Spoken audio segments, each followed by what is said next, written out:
আল্লাহ রাসূল সাল্লাল্লাহু আলাইহি ওয়াসাল্লাম ইরশাদ করেছেন ওয়া রাফা'নাহু আলা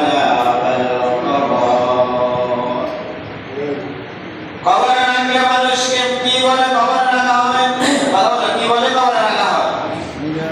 মিনহাক কালাম নাম হচ্ছে মাটি দেওয়া। বিসমিল্লাহির রহমানির মিল্লাত রাসূলুল্লাহ মাটি দেওয়ার দোয়া আর রাখার দোয়ার মধ্যে পার্থক্য রয়েছে। বিসমিল্লাহির রহমানির মিল্লাত রাসূলুল্লাহ আমাদেরকে যখন কবরে রাখা হবে এরপরে তিনটা কথা বলে তিন মুশ মাটি দেওয়া চাপা দেওয়ার পরে আমাদেরকে রেখে আসা হবে। ইন্না খলাকনাকুম ওয়া ফিহা নুঈদুকুম ওয়া মিনহা নুখরিজুকুম তারাতান উখরা। আল্লাহ ঘোষণা করেন, হে বান্দা, আমি রব্বুল আলামিন তোমাকে মাটি থেকে বানিয়েছি, আমার এই মাটির গর্তের মধ্যে তোমাকে রেখে যাচ্ছি।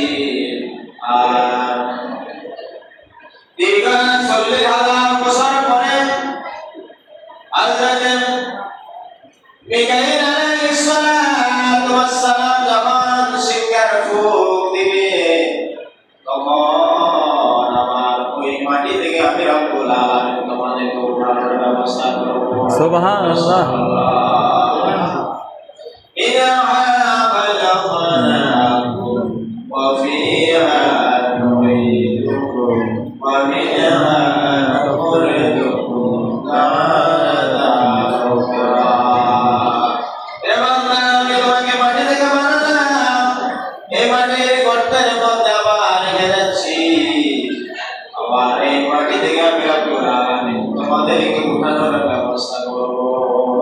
সুবহানাল্লাহ। আমরা কিন্তু এখন কিছু ডিজিটাল মুসল্লি বার হয়েছে মাটি দিয়ে এদিকে এনে সাহায্য করো এত দাওটা আর শুধু লাগাই আসে তো একটু হোসা কামাই আছে কিসে দিয়ে একটু গরম পান ওখানে যাবে সারা ওমাইতে দিবে অর্গানিক দিয়ে ওমাই দিয়ে দেখতে মাটি তাই তো সারা দেওয়া বলতে এমন অবস্থা হয়ে গেছে কিছু মানুষ আছে না একটু টাকা পয়সা যেতে হবে একটু গরম পাপ দেখা এমনি ওই কবরস্থানে হাদিস হয়ে অবস্থা এমনি এরা তো বলা পূজার মধ্যে মাটি লাগিয়ে দেবে। আমরা কিসের তৈরি? মাটির তৈরি। আমাদেরকে মাটি এসে কি দিই? মাটি দিয়ে। তাহলে আপনাকে হাত দিয়েছে যেহেতু আমরা এই যে দোয়াটা পড়তেছি এই তিনটা দোয়াটা এই তিনটা আয়াত কোরআনের একটা আয়াত একটা সূরা আয়াত ওই আয়াত দিয়ে বলছে আল্লাহ বলেছে কি সুন্দর কথা বলেছে কি একটা কাসিদা আল্লাহ বানিয়েছে মিনহা খালাকনাকুম ওয়া ফিহা নুঈদুকুম ওয়া মিনহা নুখরিজুকুম তারাতান উখরা। এবার তোমাদেরকে মাটি দিয়ে বানালাম এই মাটির গর্তে আবার তোমাকে রেখে যাচ্ছি আবার এই মাটি থেকে আমি রব্বুল আলামিন তোমাদেরকে উঠানোর ব্যবস্থা করব। সুবহানাল্লাহ।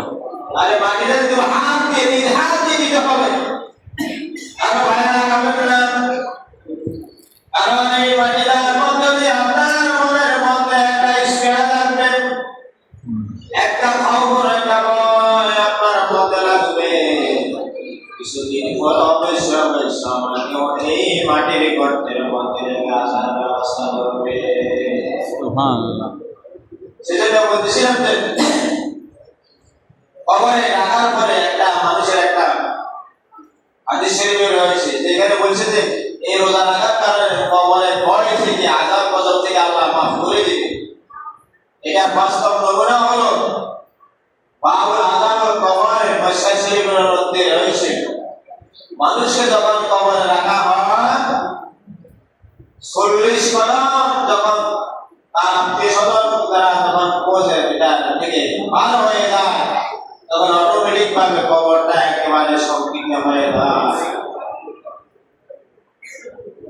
আর কবরটা যখন সংকীর্ণ হয়ে যায় কবরের এই পাশের মাটি ও পাশে চলে যাবে, এই পাশের মাটি ও পাশে চলে যাবে একটা, ওই মাটি আমাদেরকে একটা ছিপ দিয়ে দিবে। আল্লাহ মুআজ্জিম বিন আব্বাস রাদিয়াল্লাহু তাআলা আনহু কে কবরে রাখা হয়েছে ফলক। আল্লাহ রাসূল সাল্লাল্লাহু আলাইহি ওয়াসাল্লাম কবর দেওয়ার পরে কবরস্থ করার পর সাহাবায়ে কেরামকে বললেন, তোমরা দাঁড়াও, তোমাদের জন্য কিছু আল্লাহর দরবারে পৌঁছানোর ব্যবস্থা করো। সুবহানাল্লাহ। তোমাদের জন্য কিছু পাঠানোর ব্যবস্থা করো। তখন সাহাবায়ে কেরাম দাঁড়ালেন, তিনি ঘোষণা দিলেন, সূরা ফাতিহা, সূরা ইখলাস দিবেন। এটা পরে আল্লাহর দরবারে হাত তুললেন, হাত তুলে কান্নাকাটি করতে লাগলেন। কুরআন শেষ হওয়ার পর সাহাবায়ে কেরাম জিজ্ঞেস করলেন, ইয়া রাসূলুল্লাহ, ইয়া হাবিবাল্লাহ, আমরা তো আমাদের জীবনে আপনার সাথে অনেক জানাজা পড়েছি, আজকে কেন এটার ব্যতিক্রম হলো?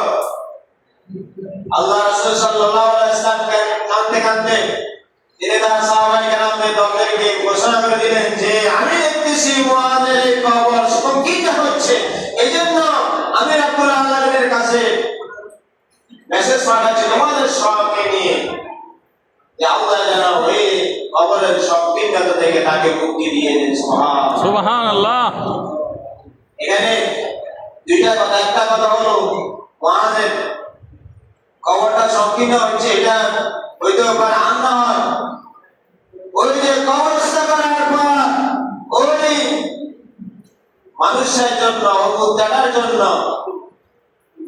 উপস্থিত আগত জনতা যেন চলে না যায়, তার জন্য ক্ষমা প্রার্থনা করে এবং ওই কবর মুনাজাতের মধ্য দিয়ে ওই জানাজা আগত মুসল্লিরা যেন বুঝতে পারে যে একদিন আমরা এই পথে পথিক হব, আমরা এই গাড়ির যাত্রী হিসেবে আমরা একদিন এই কবরে আমাদেরকে রাখা হবে। সুবহানাল্লাহ। সবাই তো বুঝতে বলতেছিলেন যে এই যে এই দ্বারা বোঝা গেল যে সময় যেহেতু শেষ, আমরা কবরে রাখার পর আমাদের একটা যে সমস্ত আযাব গজব হবে কবরের যা ভয়াবহতা হবে, এই জন্য এই ৬টা রোজা রাখলে অবশ্যই আল্লাহ আমাদেরকে এই আযাব গজব থেকে মুক্তি দিতে পারেন। সবাই আমিন আমিন আমিন। শুধু তাই না, কিয়ামতের দিন, হাসরের দিন আমাদেরকে কঠিন বিপদ আপদ থেকে আল্লাহ আমাদেরকে হেফাজত করবেন। সবাই বলেন আমিন। এবার আমরা সঠিক আলোচনা এখানে শেষ করছি।